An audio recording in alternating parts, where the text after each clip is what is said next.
Meron po ba? Yes, Doreen. Ito po, yung nagsasabi ng kahit ito po yung ginagawa. Gusto mo bang i-share kung bakit? Hindi ko na kaya ko sila makakao.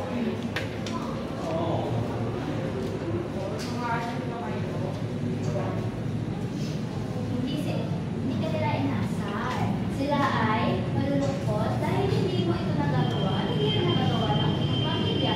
Sa tingin mo, ano ang maaaring maging step para magawa mo ito paunti-unti?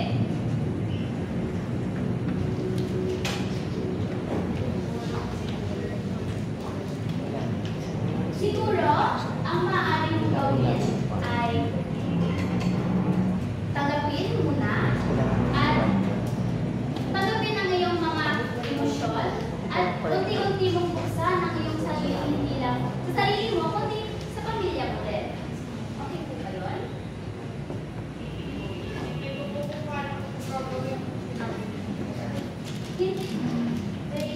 At least itatry mo. Hindi naman siya agad-agad magagawa. But kahit one step at a time, kahit maliit na step lang ito, at least meron kang progress o magiging progress. Very good for that. Bigyan na natin ng palakpak si Gabriel.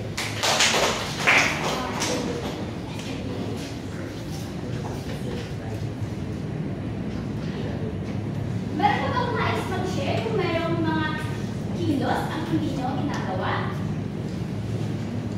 Yes, Tina.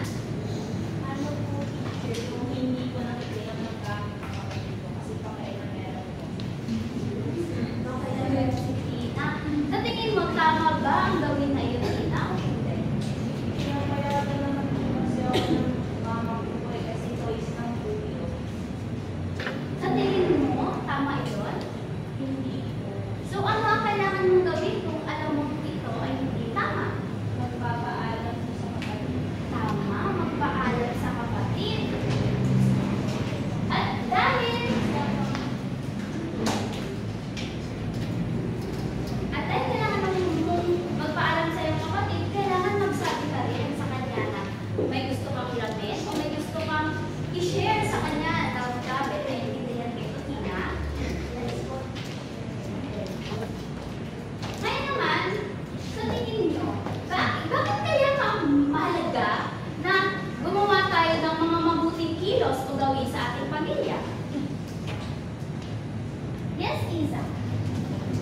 Teacher, may question pa si Russell.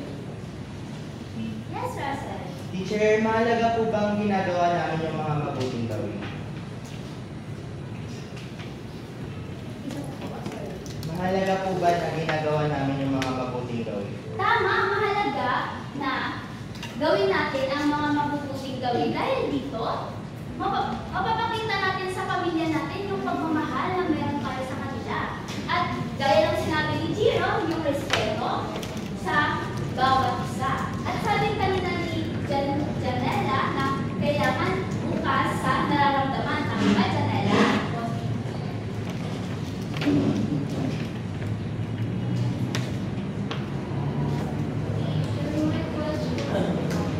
Yes, Isa.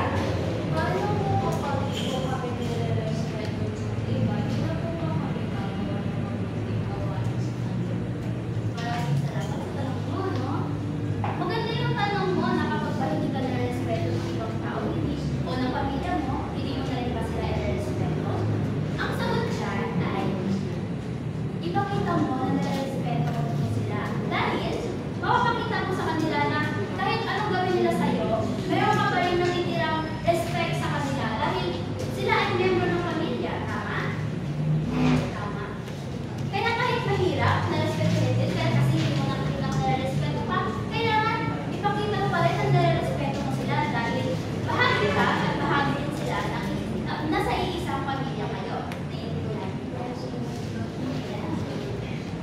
Balik tayo dito sa bukas sa nararamdaman. Sa tingin nyo, kapag ba bukas sa nararamdaman, bukas kayo sa nararamdaman nyo sa iyong pamilya, ano kaya ang tinataglay ng pamilya nyo? Ano kaya ang mangyayari sa pamilya nyo?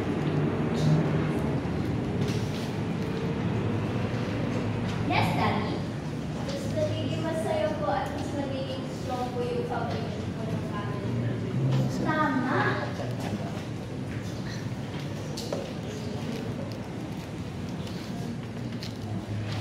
Magiging masaya at mas magiging matatag at matibay ang iyong pamilya. Kaya kailangan bukas. Bukas tayo sa lahat ng emosyon na meron tayo. Kailangan i-share natin kung anong gusto natin sabihin para nagkakaintindihan tayo o dapat para naiintindihan natin ang bawat isa. Naiintindihan mo ba ito?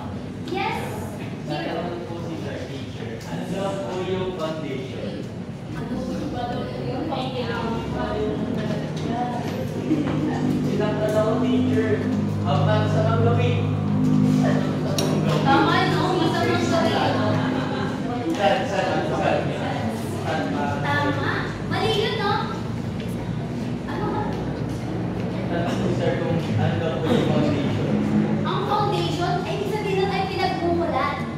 Ibig sabihin, ang ibig sabihin ni Danny kanina ay kapag bukas nararamdaman ng bawat member ng pamilya, yun yung nagiging umpisa o dahilan ng pagkakaroon ng masayang pamilya. Kaya kailangan bukas ang bawat isa sa pamilya. Naiintindihan ba ito ng grade 4 masayahin? Yes na yes! Ayan. At dahil naiintindihan na